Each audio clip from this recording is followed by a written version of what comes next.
Wanted, sweetheart. Wanted, sweetheart. Madam Rufina, magandang gabi. Saan po kayo ngayon? Ma'am Pina. Batangas po. Ano sa Batangas? Wala po kayong asawa sa ngayon, ma'am? Walang boyfriend? Byuda na po. Si Sir Luciano. Sir, pakisagad po ng ulo sa screen, sir. Yan. Sige ho, yung cellphone, tumbahin mo po konti para papunta sa'yo. Yan. Saan po kayo ngayon, Sir Luciano? Sa Antipolo pa, sir. Antipolo. Ma'am, sagad nyo din po yung ulo sa screen. Ayan. Okay, para lumaki-laki ho kayo. Wala po kong mga sabit pareho. Usap po kayo. No? Magpakarami po kayong dalawa. Pasok. Kumusta po, ma'am? Opo po, mabuti naman po. Saan po kayo sa Antipolo? Sa, ano siya, sa Kogyo. Kugyo. Malayo kayo sa simbahan. Oo, malayo. Nandito lang kami sa Masinag. Nasa Masinag. Bago dumating ng Antipolo, Masinag. Oo. Ako ho, nandito sa Batangas. Dito ho ako nagtatrabaho. Saan po sa Batangas po, ma'am? Sa Lipa po. Lipa. Kasi dati dyan ako sa Batangas, sa Toy, Batangas. Taon na ho ako dito. Dati ho ako sa Taguig. Sa mga sundalo. Caretaker kami doon. Dito. Nung mamatay sa ako. Dito na ako naluwa. Ma'am, wag po muna kayo malikot, ma'am. Para shoot sa camera. Okay po. Grabe. Daming tao. Ayun, asawa niyo, ma'am. Byuda na nga po. Pareho pala tayo. Byuda ka na rin, sir? So, Byuda na rin. Oh, no. Iniwanan na rin, sir. ilang taon na po kayong byuda? Ano pa lang? Mga 4 na buwan. Pari na. Teka lang po, ma'am. Ma'am, hindi po Ma'am, sobrang ingay po sa inyo. May mga tao po ba dyan? Wala po. Hindi po marinig ang boses mo. Pakihawak nga po ng cellphone mo, ma'am. Hawakan niyo po muna yung cellphone mo. Wala po. Sa inyo po ba yun, sir, yung maingay? Te, sa labas, te. Okay. Yan ang mga sa labas, te. Maingay. Sabi mo, ano lang. Sige, ma'am. Lakas-lakasan nyo na lang po. Kaya ganyan.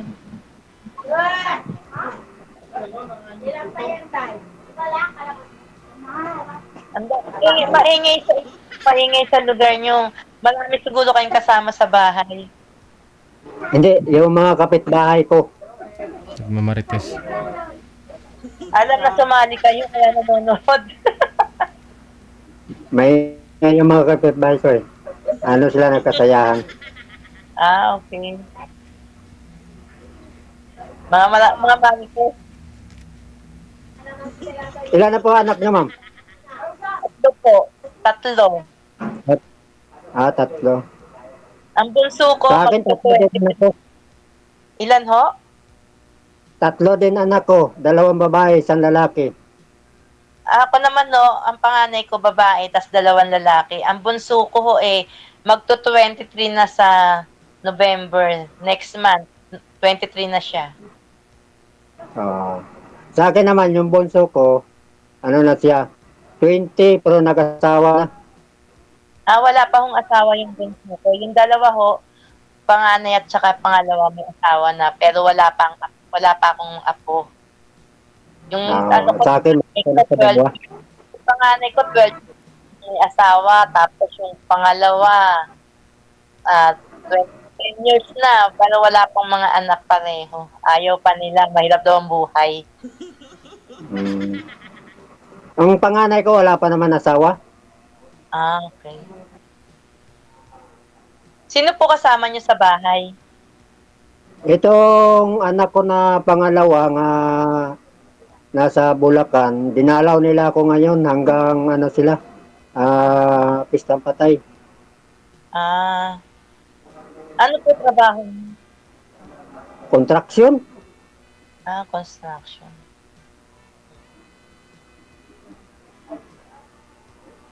Kaya po Sarili ma'am, niyo po. Caregiver po ako rito. Nag-aalaga po ng matanda.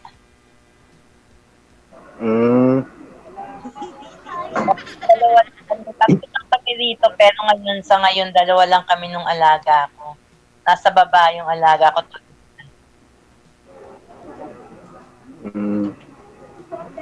Bakit kayo sumali dito? kahit pag umuwi na yung mga anak ko, wala ako na naman isa. Saka yung panganay ko na lalaki. Puntahan ka ni Ma'am Sir. Magsama na lang ho kayo. Ako ho, first time ko lang sumali kasi madalas ko kaya napapanood ko si DJ. Sabi ko, try ko ngang mag-join dito. Nag-text sa akin manager na sa Viber. Ganito, ganyan, send ko doon. Tapos sabi niya, line up niya daw. Ayun. Pumayag naman. Sir? Experience po. Sir, paano po yan, sir? Kakamatay lang po pala ni Mrs. mo. Anong sakit ni Mrs. mo? Ba't na siya namatay? Oo nga po. Yung sa puso. Aha.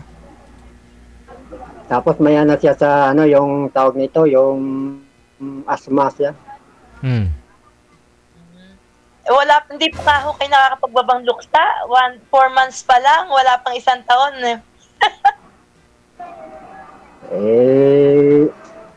Ano naman kasi, ang tawag nito, kasi tumatanda na tayo. Ilang taon na po kayo? Matanda na ako, 57 na ako. Matanda lang po kayo sa akin ng 2 taon, 55 na po ako. Hindi lang pala magkalayo.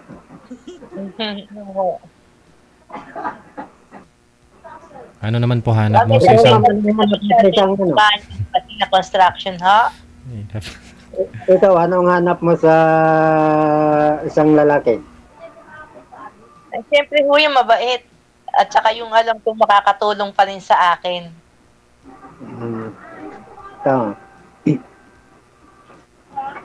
Sa akin, may bisyo ako, sigarilyo. Umiinom kayo. Hindi. Sigarilyo lang. Hindi kayo umiinom. Pero hindi kayo nagsusugal. Hindi.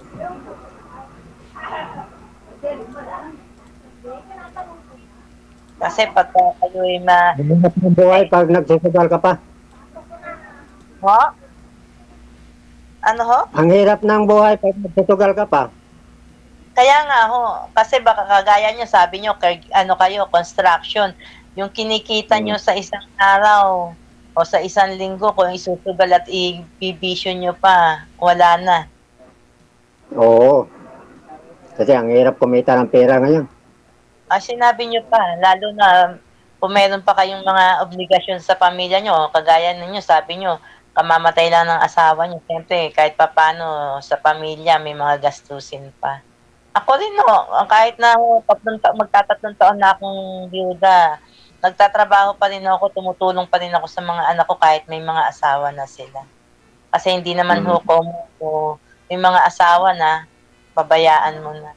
Hanggang kaya, tutulong.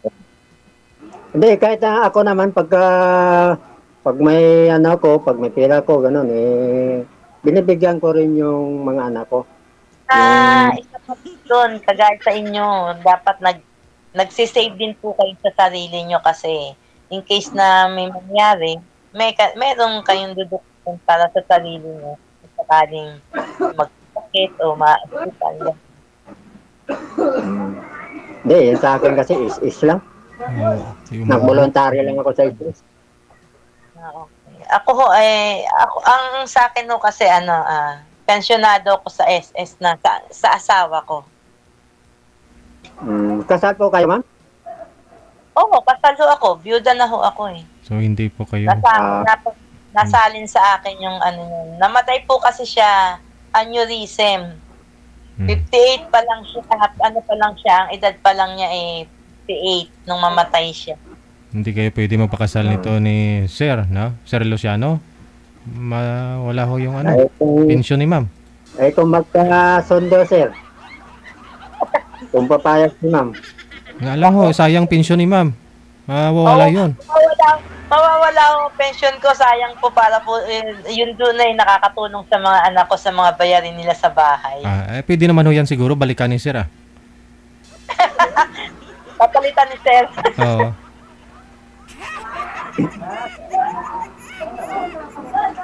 Malay mo, magkasundo. Pwede naman po,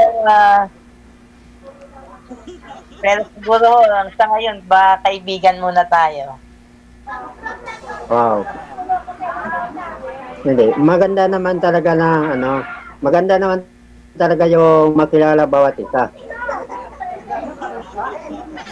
Kasi mo lang yung asawa ko, dahil nga malayo ko sa mga anak ko, dito, nasa Valenzuela sila, sa Manila, ako nandito sa Batangas.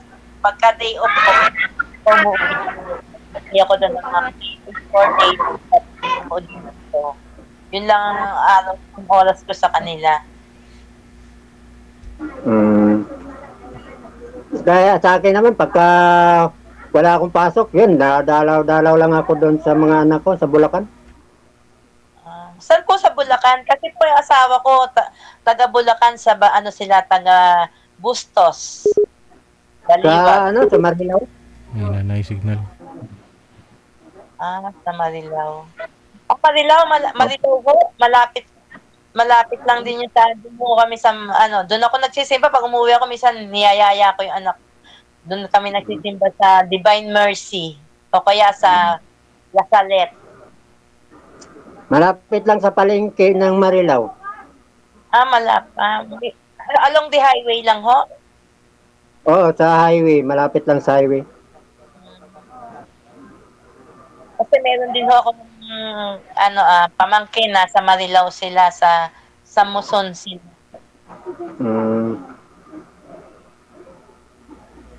Marilao Muson.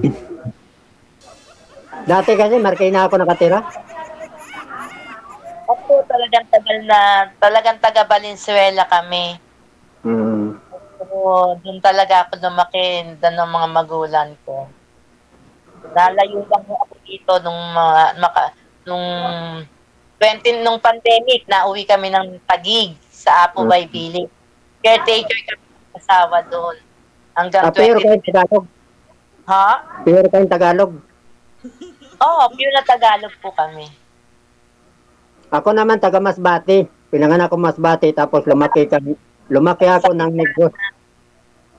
Tagalog lang ho talaga, wala akong alam na ibang salita, ibang nasyon na Bisaya, Ilocano, hindi ako nakakaintindi. Kaya para minsan pag may mga kausap ako na nagsasalita ng Ilocano, sinasabihan ko, Tagalogin nyo kasi may kaharap kayong hindi marunong mag-intindi na. Oo. Mayroon kasi hindi makaintindi sa salita ng Bisaya. Baka mamaya pinag-uusapan na nila ako, hindi ko pa alam.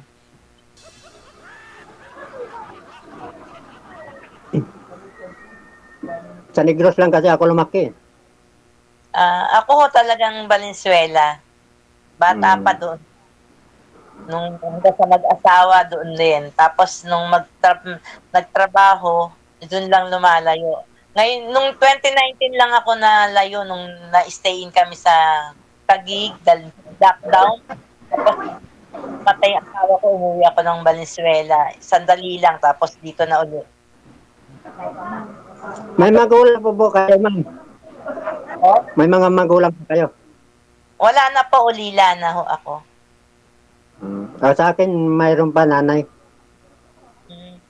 Ulila na ho ako. Kasunod lang ho namatay ang nanay ko at saka asawa ko. Noong October 3, 3 taon na nanay ko. Tapos itong asawa ko nito sa February, 3 taon na rin.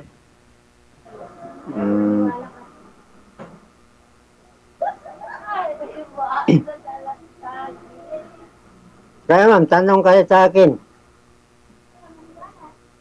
Ano? Wala naman kasi. Sabi niyo naman po, construction worker. Ano po skill niyo sa construction? Baka sakali pa kasi Ano? sa Venezuela pag umuulan kumakatas yung sahig. Ano ba maipapayo niyo? Ano ba dapat kong gawin doon? Ano ba dapat ko ilagay para hindi kumatas? Palitan na yung bahay. Ano siya? Ano mo nang tawag nito? Yung Sahara. para sa hindi, yung Sahara para lang sa pambuhos yun, pambuhos. Hindi kasi sementado naman siya, dabit na tibak na kasi yung yung tiles ngayon kumakatas, di ginagawa ng anak ko. Pag umuulan, nilang basahan, nililimas niya. Sabi niya, mama, pag umaraw, paanohan mo to, pasimentohan mo na. Bakbakin nyo na lahat tapos palitan na buong sahig. Oo. Buong saan tabi bago.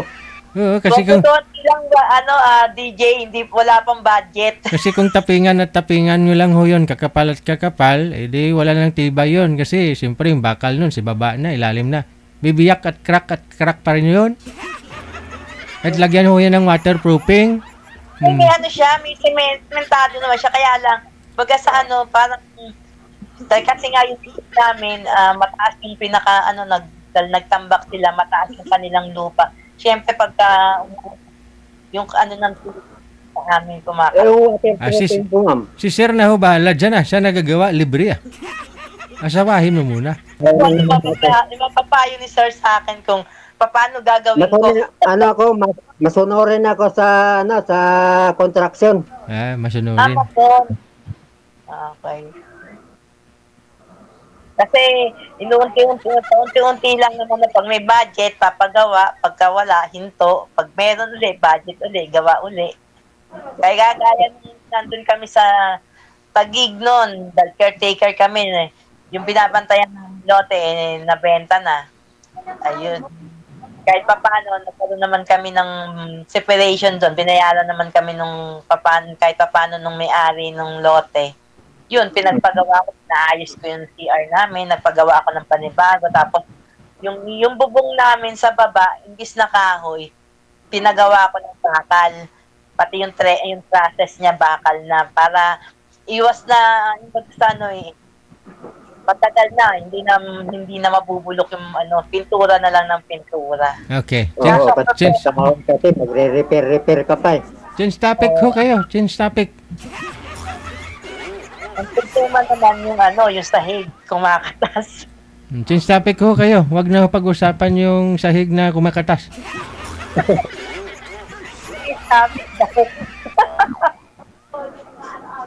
So off-cam na lang ho yan. Okay po. Kayo po, pwede naman akong chance pag wala kayong kausap ako, pag okay lang naman, sagutin ko kayo, daddy, pag busy. Nakatasan. Kaibigan, ganyan. Sige. Try natin. Para makilala natin bawat isa. Pero kung may kakilala ko, ipapakilala ko rin sa inyo. Magiging tulay. Bale nyo.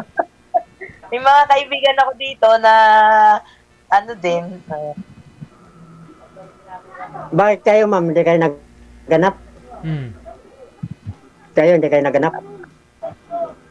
Naman tayo nakakapin yun Kung may darating din ho yun, may pagkakataon ho doon para sa ganon. Hindi ho ako naghahanap, hindi ko naman ho sinasarado ang ko sa ganon. Kung may darating at talagang para sa akin, bakit hindi? Kung wala, tuwin lang ko. Ayun na nga, dumating na si Sir.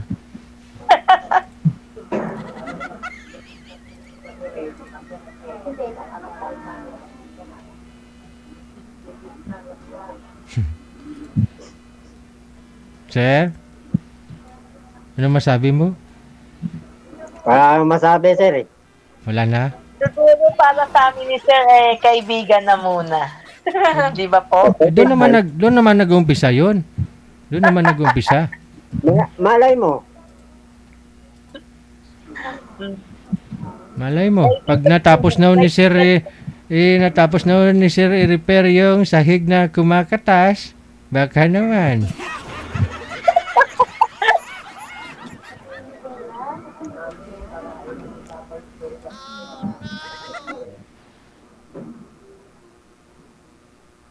Umpisahan mo na Para sa akin, para sa akin DJ, siguro kaibigan mong na. Buti, tulog ta. Sige, good luck ko sa inyong dalawa. Maraming salamat. Okay, Salamat, sir. Thank you po. Thank you.